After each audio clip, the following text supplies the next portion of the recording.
بھائی بس کر دیں، آپ کیا بات کر رہے ہیں؟ صحیح مسلم کی حدیث ہے، نبی پاک علیہ السلام نے فرمایا بیماری متعدی نہیں ہوتی، ایک سے دوسرے کو۔ ایک شخص نے عرض کیا تھا یا رسول اللہ یہ میرے اونٹ کو خارش پڑ گئی ہے اس اونٹ کی وجہ سے، اس کو خارش تھی، یہ اس کے پاس گیا تو اسے بھی پڑ گئی۔ کیا سادہ جواب ہے اور کیا انداز تکلم ہے، تیرے آگے ہیں یوں دبے لچے فصحاء عرب کے بڑے بڑے، کوئی جان منہ میں زبان نہیں بلکہ جسم میں جان نہیں۔ کہا جناب میرے اونٹ کو اس اونٹ سے خارش پڑ گئی، تو ایک جملہ کہا نبی کریم نے، حضور فرمانے لگے تیرے اونٹ کو تو اس اونٹ سے پڑی ہے، تو یہ بتا اس اونٹ کو کہاں سے پڑی تھی، اس کو کہاں سے پڑی تھی؟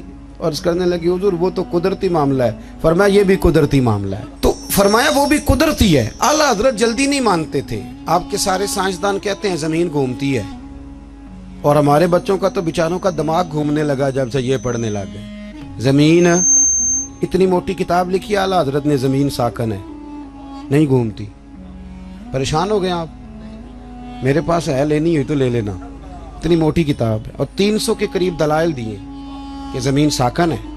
اعلیٰ حضرت فرماتے ہیں جب نبی پاک علیہ السلام نے فرما دیا کہ جب رب نے زمین کو پیدا کیا تو کانپنے لگی، تو رب کریم نے اس میں پہاڑ میخیں بنا کے قلعے بنا کے لگا دیے تو یہ ٹھہر گئی۔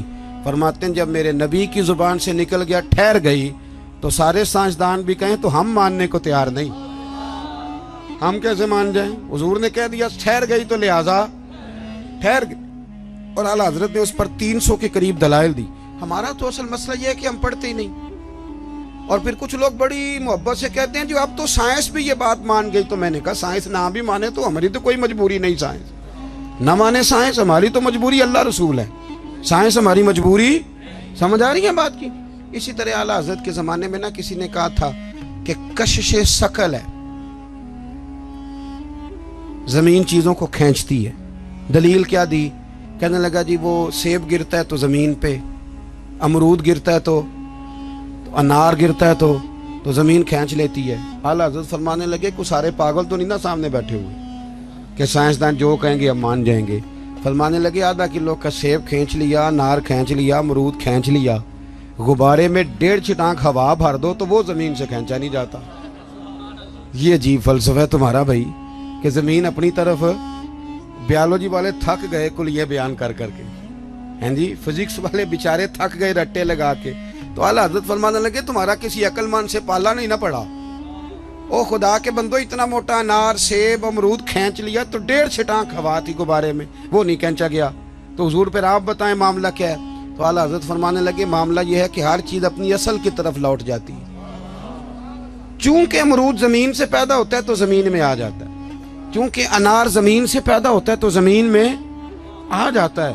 فرمانے لگے ہوا کی اصل اوپر ہے، جب غبارے میں ہوا پڑتے ہیں تو ہوا اس کو اوپر لے جاتی ہے، اور جب ہوا نکل جاتی ہے تو غبارہ نیچے آ جاتا ہے۔ تو فرمایا کش سے شکل نہیں، ہر چیز اپنی اصل کی طرف لوٹتی۔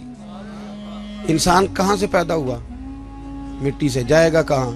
کیونکہ اس کی اصل مٹی ہے، مٹی دیں تے مٹی رہنا ہی، ایمی کا دی بلے بلے، اج مٹی دے اتے بندیا تے کل مٹی دے تھلے۔ تو بھائی اعلیٰ حضرت نے نظریات کا تحفظ کیا۔ تیسری بات،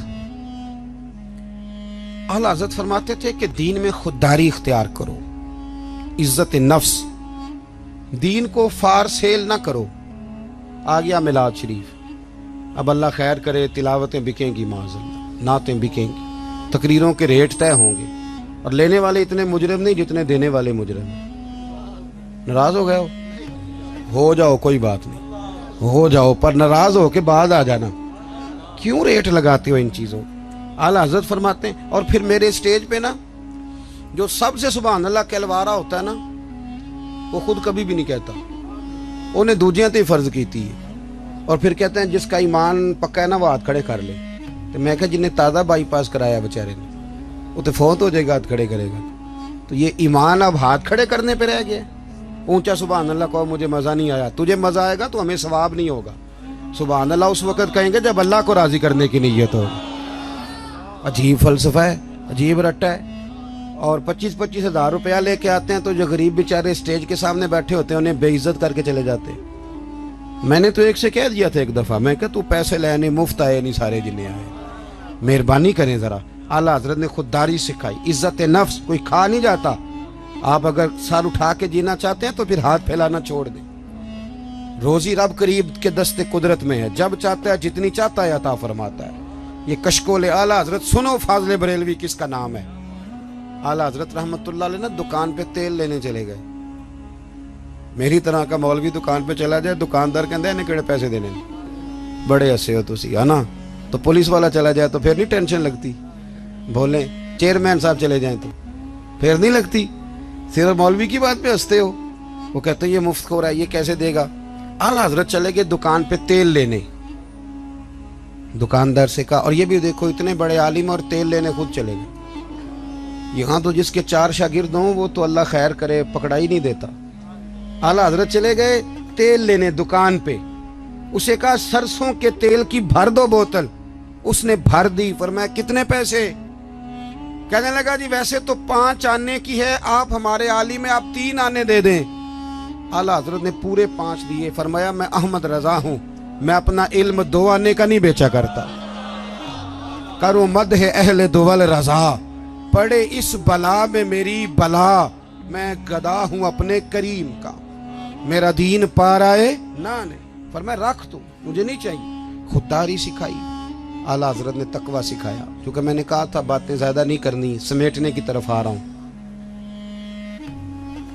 ہمارے ہاں نا کارکن ہمیشہ غریب آدمی ہوتا ہے، لیکن مجبوری یہ ہے کہ غریب آدمی بیچارہ وہ سارا سال بھی مسجد دھوئے نا، اشتہار بھی لگائے، تو میلاد کے سٹیج پہ وہ نہیں بیٹھ سکتا، کیونکہ یہاں بھی بیٹھنے کے لیے 50,000 دینا پڑتا ہے۔ آپ تعاون کریں محفل میں، سٹیج پہ آ جائیں۔ اگر اور قریب بیٹھنا تو پھر نوٹوں کی دتھی رکھ لیں ہاتھ میں، پھر نعت کا نام یاد کر لیتا ہے، کہتا ہے حاجی صاحب ہے شیر تو آڑی نظر دے، اور ساتھ یہ بھی کہتا ہے پکا عاشق رسول ہے، کیونکہ 50 دے لے کے آیا ہے، پکا ہے، ڈگری دے جاتا ہے۔ خدا کا خوف کرے۔ اور وہ جو غریب آدمی، اس کو سیاستدان تو ویسے نہیں سٹیج پہ بٹھاتے، تو اگر محفل میلاد پہ بھی نہیں بٹھایا جائے گا تو اس کو عزت کہاں ملے گی۔ اعلیٰ حضرت تو فرماتے ہیں ہم غریبوں کے آقا پہ بے حد درود، اور ہم فقیروں کی ثروت پہ لاکھوں سر۔ اعلیٰ حضرت بڑی غریب پروری کرتے تھے۔ ایک یتیم بچہ آ گیا، سید ایوب علی صاحب رضوی رحمۃ اللہ علیہ آپ کے خلیفہ ہیں، کبھی اللہ آپ کو توفیق دینا تو میانی صاحب قبرستان جائیں اور سید ایوب علی صاحب کی قبر پہ ضرور فاتحہ پڑھ کے ہیں، کیونکہ اعلیٰ حضرت کو جتنا لوگوں تک پہنچایا ہے اس میں 75% حصہ سید ایوب علی صاحب کا۔ سید ایوب علی رضوی صاحب رحمۃ اللہ، لاہور میانی صاحب میں آپ کا مزار ہے۔